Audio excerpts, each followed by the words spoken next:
Hello and welcome. You join me from Boracay or Boracay, it depends how you want to pronounce it. It's an island just off the coast of the Philippines. And what makes this island different is that not so long ago, this place was on its knees. There was pollution everywhere in the water, there was trash piled up on the beaches, the place was dirty, it was run down, and there was such an influx of tourism here that the sewage system couldn't cope and it was just overflowing and the whole place stank. So the mayor and the president got involved, and what they did was they closed the island for 6 months. They had a massive cleanup. They then introduced a tourist tax, so you pay a fee to even come to the island, and they reinvested that money in keeping it clean. And the result of that is that they've generated a massive cash cow. So you have here, you've got all these activities you can do. You've got kayaks, you've got sailboats, you've got jet skis, you've got tours. They'll take you around the island, they'll take you to Crocodile Island. There is a lot to see and do here. And they've cleaned up the beach as well, and they've cleaned up the sewage, and they've fixed the issues that they were faced. And what they've got now is a tourist haven. So you walk around, there's armed security guards on effectively every corner. They're trying to stamp out drug use here completely. They've banned smoking cigarettes on the beach. They've banned drinking beers on the beach. You can go to the bars and restaurants, that's fine, but they're trying to keep the beach as pristine as possible. So if you look down now, like, there's no trash, there's no plastic floating in the water. There's so many beauty spots in the world you go to now, and the water will be crystal clear, but you'll have plastic bags and you'll have drinking straws and you'll have all that shit just floating around. There's none of that here. They invested millions in actually cleaning this place up. You have here, you've got I Love Henan. So this is just a sunscreen, and Henan's one of the big resorts here, so I presume they've got to pay a fee as well. But yeah, they've actually cleaned this place up, and post-COVID this place is buzzing. So we're gonna have a walk around just now. You can hear a plane, someone, fresh meat coming in, fresh blood. So we're gonna have a walk around just now. I'm gonna show you some of the sights that you can see, some of the tours that you can go on, and I'm gonna try and show you a sandcastle as well, because it's the best one I've ever seen. Join me. So we've got the beach in the view right here, sun's blazing, and it's just a short walk literally from the sands, or from the water rather, to the strip. And what makes it interesting is that the sand goes right up and even into the bars. So I'm going to show you, this place ahead of me is a nightclub in the evening, but you've got on the ground, it's still all sand, and then even inside, the sand just continues. So I don't know how they mop the floor. I'm guessing they just rake all the sickened cigarette ends. No, thank you. I'll see you later. I'll come back. I'm guessing they just rake all the sick and the cigarette ends back into the sand. But yeah, you can see, like, even here, when it comes to levels of trash on the ground, bear in mind that these are like busy bars and nightclubs, and there's nothing, it's super clean. So again, the steps that they implemented on the island were really successful, and they've done well, and it's not lost its charm, so it is quite touristy. You've got all this stuff here. I've just spotted the KFC. I should have recorded this bit somewhere else. But yeah, you've got like traditional street food, and then you've got KFC next to it. Actually, I walked past it, I'll show you the KFC sign. So I'm not sure how I feel about this. So you've got I Love KFC. I mean, I don't know, why would you fly from wherever your home country is all the way to a remote island in the Philippines and then go to KFC? There's also a Starbucks as well. I don't know where it is somewhere close by, but I've been told about that. But yeah, even today, it's like midday, you've got live music, you've got people out enjoying themselves.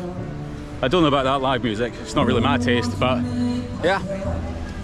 You can see as well just the money that's been spent. So you've got all the shops here, and then you've got construction and renovation work going on up ahead there. Someone's left their bicycle. If that was in Mexico, that would have been stolen. As soon as their arse left the seat, that bike would have been gone.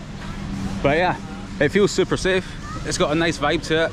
Like, there's people out, you can see over here. This is why I'm walking down this bit, because down here, like, everywhere you go, there's people asking you, do you want a massage, do you want to rent a jet ski, do you want to go kayaking, all these other activities. And yeah, it's got a nice vibe to it. The culture in the Philippines is different from the culture in other parts of Southeast Asia, whether that's Thailand or Vietnam. There's a more like a genuine welcomingness here. And I think there's more of an understanding in the culture that the tourists that are here, if you treat them well, they're going to bring their friends back, and ultimately you're bringing money in. And I think that in some parts of the world, that's kind of been forgotten. The UK is a perfect example.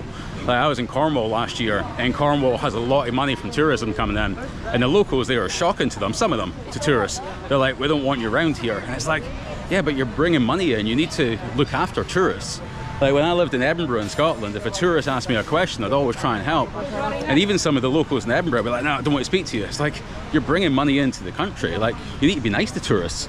And that's something that is understood here. You can see down on the beach, there's guys there just now. They've got all these paddle boards on the go. What I have seen, they're actually quite cool. I've never been on one before. So it's just like a little boat like this, but it's see-through. So when you go out to the water's crystal clear. So if you're in a boat like this, you can then see straight down. So it's kind of like snorkeling without having to get wet. You just sit in the boat and just maybe just, I don't know, put your face against the glass, and then you can look at fish that way. But like, as we get down the beach, it's starting to get busier, but you've got the intentional planting of all the trees. So you've got the street line and the party strip running along there. It's nice and cool, and then obviously it's quite hot here just now in the sun. But you've got, has that guy got a metal detector? Probably looking for wedding rings. But yeah, like, you can see here just like the clean and the cleanliness of the water, and then the color, like it's so vibrant and tropical looking. It's absolutely beautiful here. Sorry, I'm walking in sticky sand just now, and I've got dodgy flip-flops on. Yeah, so this is a sandcastle that I'd mentioned before. So I walked past this earlier and I was like, that's made out of polystyrene, there's no way that's real. But there's actually a team of guys that come out.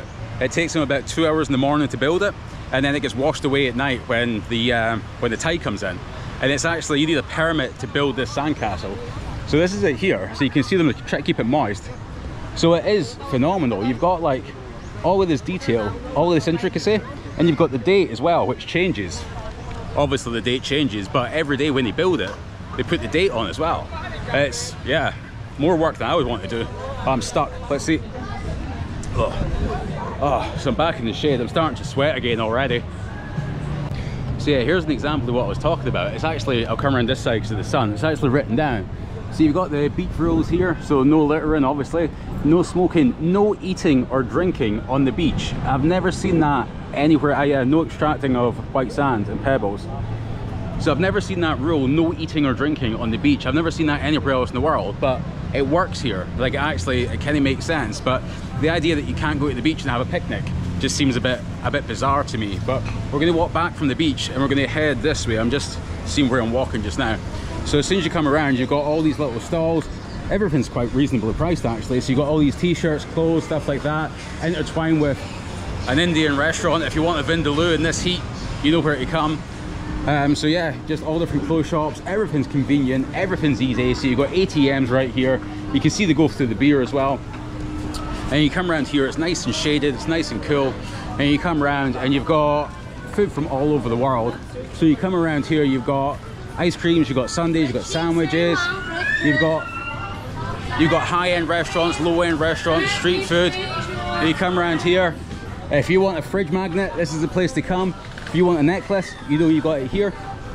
There's just so much here, and there's so much to see. So when you walk around, it's actually quite handy, like talking to myself, because people are leaving me alone more so than normally. Like, you walk around, they're like, do you want this, do you want that? It is a bit overwhelming, but even so, like, you can just walk around and yeah, there's just so much to see. So as you leave the chaos of the market and all the street vendors and all the food and things like that, you've still got a lot of people mulling around. But what I like is it just ends.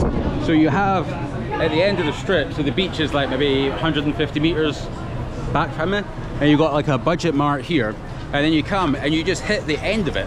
So you've got the, I'm going to try and cross the road, not get run over. So you have the Boracay sign, and then it's like this side is tourists, and then this side it just kind of ends. Like, it's a lot quieter here. If you look across the road, I'll see how you've got some kids fishing here as well. Good luck, boys, good luck.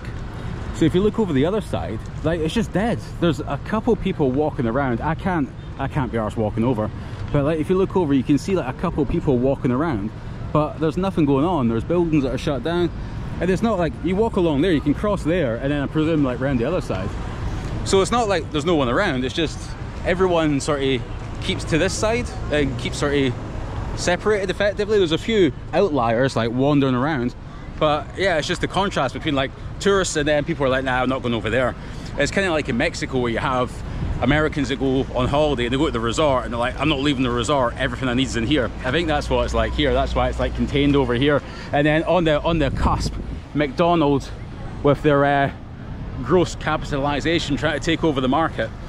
So yeah, this is kind of the end of it. There's another street that leads back down to the beach, and like I say, the beachfront's like, I don't know, I was walking for like 10 minutes in either direction and I didn't get to the end of it, and there's just resorts and hotels everywhere. So it's not like the most cultured place you could come, but as somewhere to come on holiday and just chill out for a few days or a week or something like that, yeah, it's a really nice place. It's quite reasonably priced as well. It's probably about the same as Thailand. But yeah, definitely come back here. Love it here. I'll see you later. Enjoy.